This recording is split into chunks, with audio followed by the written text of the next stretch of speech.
Good morning mga kamami Angel. Ayan, si Angel naiinip, bigla ang nagyaya. Sinama ko na siya lang sa grocery. Binilan ko siya ng tinapay. Kasi yan guys, ang lagi niyang breakfast.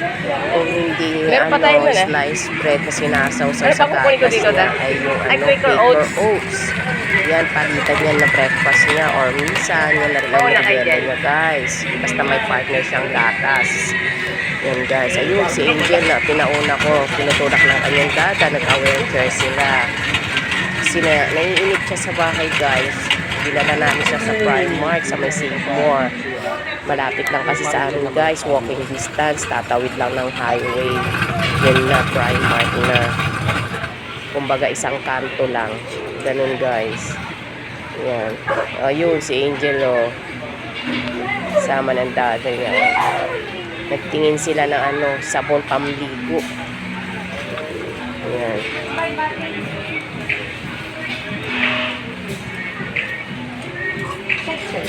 Wait lang, wala ang kay sila guys. Nagpunta rin ako sa nagtingin ako ng Quaker Oats. Kasi paubos na yung Quaker Oats niya. Kaya kumuha rin ako ng Quaker Oats.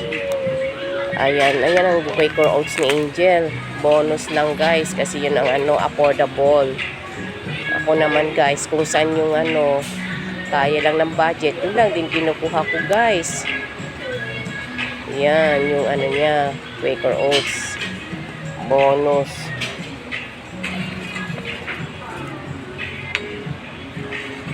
Yan guys.